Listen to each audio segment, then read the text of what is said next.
It's the Jim and Terry Show coming to you from the Hobbit Hole Studio in Bobcaygeon. I'm the only host this week. Jim is attending family business, and we wish him well in that endeavor. A loss of someone in the family requires a family gathering, so he's busy with that. On my own in the Hobbit Hole, it's a big expansive space without my good friend Jim. How to fill it without someone to argue with or discuss with or offer different opinions about, have you heard? Have you heard? What are you hearing? Well, that all depends on where you go for your news. If you go to the same bat channel, same bat time, to use the old Batman metaphors from the 1960s, I think, the biff, boff, bam of the old Batman, the original TV series. Well, if you go to the same place all the time for your weekly dose of whatever, then chances are you're not getting out enough.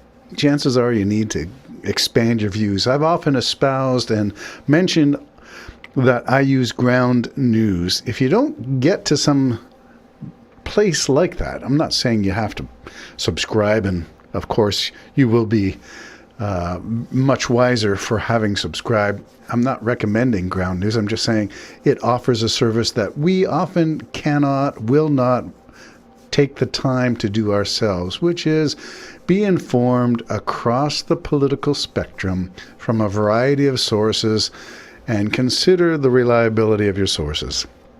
All right, so having said that, let's get on with some things that are happening. I think the last episode Jim and I did together, we talked about Ukraine, and we talked about how some people, usually on one side of the political spectrum, believe that Russia is, like Trump, God's chosen country to prevent LGBTQ rights.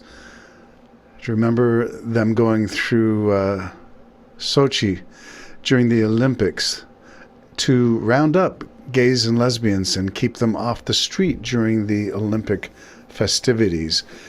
Sort of anti-DEI as well. And it's funny how all of this stuff is an appearance-based illusion.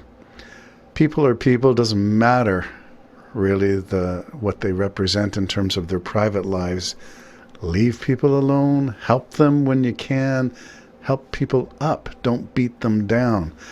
Well, Ukraine, being beaten down by the Russians since February 24th, 2022. I can't believe it's been that long and we're still talking about it. I am rejoicing in one sense that Ukraine did not fall within the first I think Putin predicted 2 weeks. Yeah, that's turned on to one bloody mess. Bloody, yes, literally. Statistics should be tipping in early June, early this month, towards 1 million casualties on the battlefield in Russia, just from Russia alone. And I hazard a guess that the Ukrainians are at least 3/4 of that. I do not hope that it's that high. But, these are the things. 1 million. We're upset at things going on in Gaza and we should, but comparatively speaking, it's tens of thousands. These are millions of people. So I'm just wondering about scale and scope of things. Does that impact anything?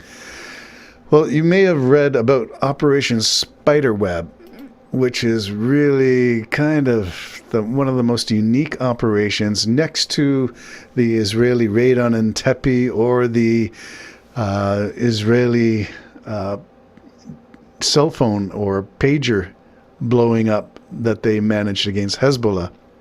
This one will rank with those operations in terms of masterful planning, intricate details, and carried off with success beyond the expectations of those who planned it. And will it change the course of the war? Well, I hope it does. This is early June. We're talking about this. The Operation Spiderweb, if you haven't taken a look at it, you can Google it. I'm kind of surprised that there's so much detail out there, unless the details that are out there in public domain are not really the details, and so it becomes part of a misinformation or sleight of hand. I'm not sure why all of this is available, but such as it is being said, I will repeat it here. The plan was to strike the Archer, not the Arrow. In other words, the Arrow are the cruise missiles, Shahid drones, and all the other ways that Russia is attacking civilian infrastructure, schools, hospitals, residential buildings, public services, all of that stuff being targeted, while Ukraine has one hand tied behind its back, can only hit military targets.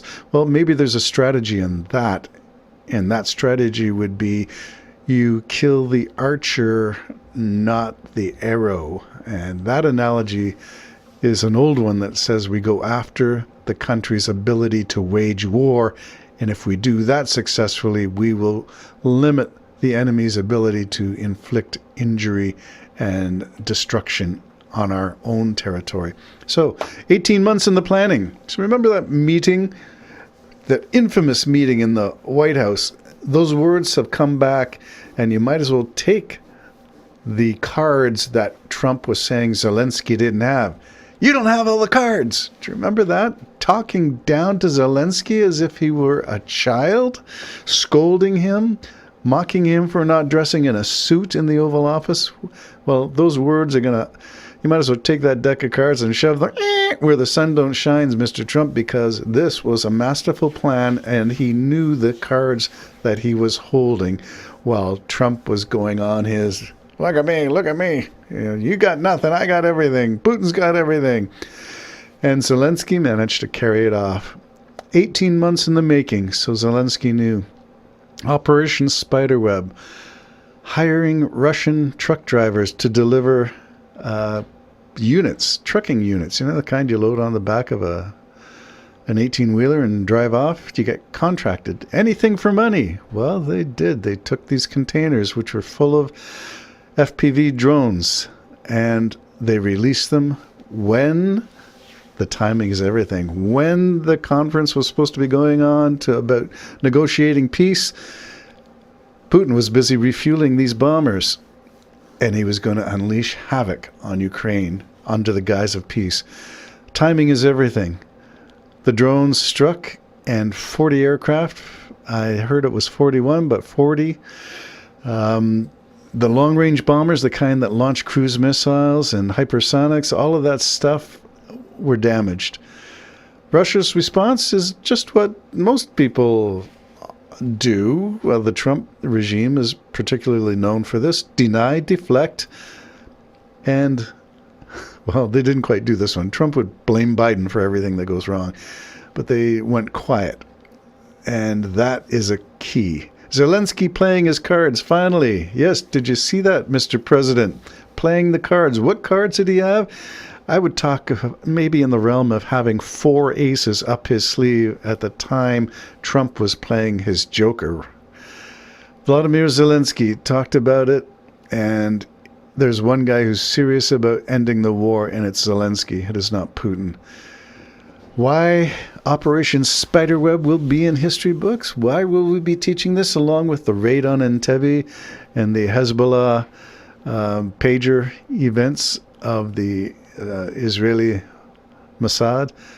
Because it is one of those things that will stand out in history. And Zelensky will rightly be given some credit for this, although he's the leadership. It's the people who are planning and doing it, who risked everything to go in behind enemy lines to make it happen. Well, Operation Spiderweb, here's to Slava Ukraini. And let's see the end of this thing sooner than later. 34% of the strategic bombing fleet disabled. Let's hope no more terror rains from the sky. Golden Dome? I don't know about that. How about an FPV for every occasion? Maybe that's the way to approach this. The Jim and Terry Show, signing out for now. It's complicated, this relationship I have with my morning coffee.